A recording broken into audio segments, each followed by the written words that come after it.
नमस्कार, मैं हूं आपके साथ आदर्श तिवारी। न्यूज स्टेट पर आप सभी का स्वागत है। आधे घंटे के इस बुलेटिन में आपको सियासत और आपके सरोकार से जुड़ी हर बड़ी खबर दिखाएंगे। सबसे पहले मध्य प्रदेश की बात करेंगे।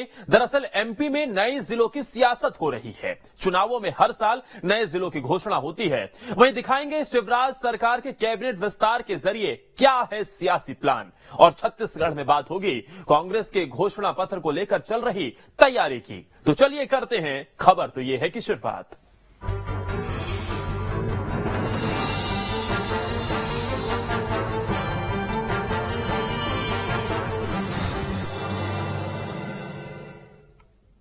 चुनावों से ऐन पहले एमपी में कैबिनेट विस्तार होने जा रहा है। सरकार नए मंत्रियों को शपथ दिलाने जा रही है। ऐसे में सवाल उठ रहा है कि आखिर चुनाव से पहले कैबिनेट विस्तार की जरूरत क्यों पड़ी। क्या है शिवराज सरकार का प्लान, इस रिपोर्ट के जरिए समझते हैं।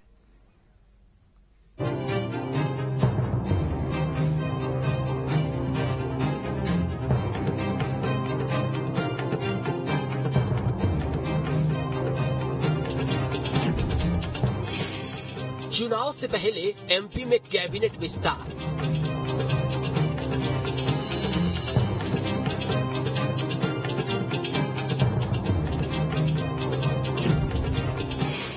समीकरणों को साधने में होंगे कामयाब।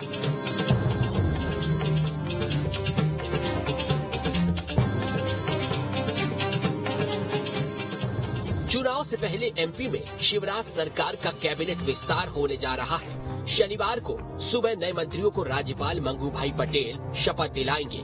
विंध्य के बड़े चेहरे राजेंद्र शुक्ला, महाकौशल के कद्दावर नेता गौरी शंकर बिसेन और उमा भारती के भतीजे राहुल सिंह लोधी के नाम तय हो चुके हैं। नए मंत्रियों और नए टीम के जरिए बीजेपी का जोश हाई नजर आ रहा है। दरअसल जिन नेताओं को कैबिनेट में जगह दी जानी है वो अपने क्षेत्र के कद्दावर नेता माने जाते हैं। राजेंद्र शुक्ला और गौरी शंकर बिसेन को अजेय नेता कहा जाता है। राजेंद्र शुक्ला विंध्य अंचल में बीजेपी का बड़ा चेहरा है। राजेंद्र शुक्ला पहले भी सरकार में मंत्री रह चुके हैं। 2003 से वे लगातार जीत रहे हैं। 2018 के चुनाव में बीजेपी को विंध्य में बड़ी कामयाबी मिली थी। विंध्य की 30 सीटों में बीजेपी ने 24 जीती थी। बीजेपी की जीत में राजेंद्र शुक्ला का बड़ा रोल था। हालांकि फिर भी बीजेपी ने विंध्य के किसी नेता को कैबिनेट में जगह नहीं दी थी। लेकिन चुनावों से पहले बीजेपी अपनी गलती सुधारने जा रही है। वहीं गौरी शंकर बिसेन की बात करें तो बिसेन सरकार में मंत्री रह चुके हैं। विधानसभा की कई समितियों के सदस्य और सभापति भी रह चुके हैं। बिसेन इस समय पिछड़ा वर्ग आयोग के अध्यक्ष भी हैं। बिसेन को कांग्रेस के ओबीसी कार्ड की काट माना जा रहा है। ओबीसी वर्ग को साधने में मदद मिलेगी।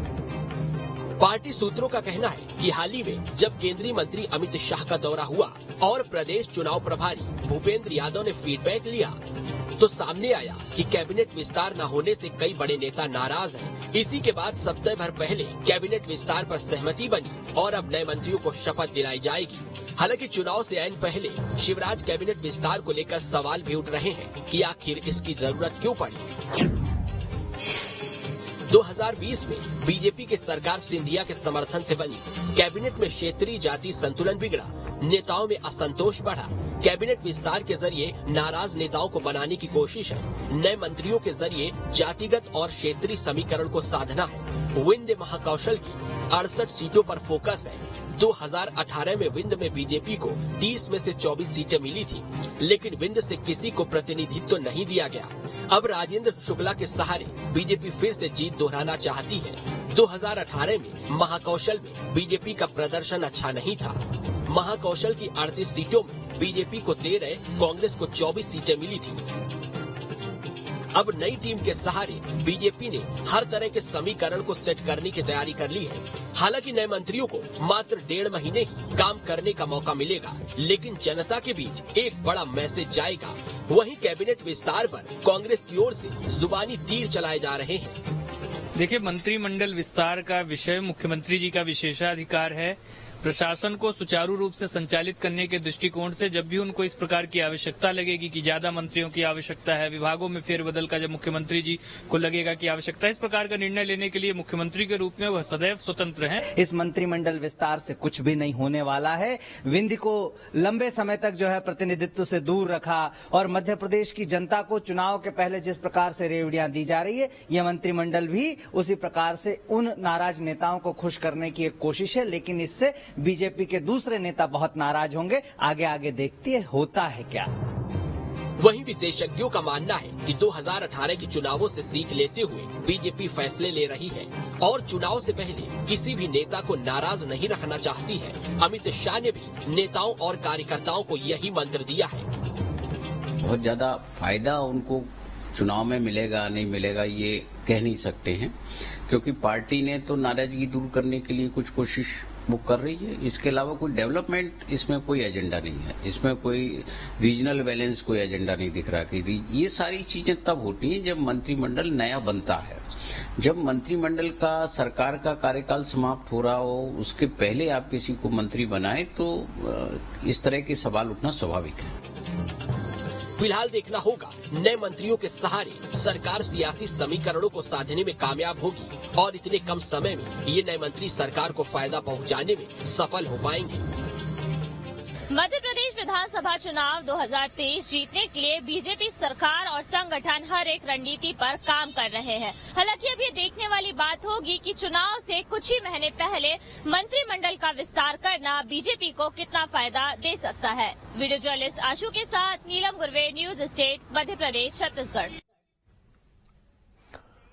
अब इसमें एक खबर तो यह है कि बीजेपी के आंतरिक सर्वे में पार्टी कई क्षेत्र में मात खाती नजर आ रही है। इसकी वजह कई क्षेत्रों में नेताओं की नाराजगी मानी जा रही है। विंध्य और महाकौशल में पार्टी जनाधार खोना नहीं चाहती है। कैबिनेट विस्तार के जरिए बीजेपी की कोशिश समीकरणों को साधने की है। इस फैसले से जातिगत समीकरण के साथ नेताओं की नाराजगी दूर होगी। तो एमपी में चुनावी साल में नए जिलों के ऐलान से साल दर साल जिले बढ़ते जा रहे हैं। 2 दशक में एमपी में 9 नए जिले बन चुके हैं। अब सरकार ने छिंदवाड़ा के पांढुर्णा को जिला बनाने का ऐलान किया है। आखिर नए जिलों के ऐलान के जरिए क्या है सरकार का प्लान, इस रिपोर्ट के जरिए देखिए।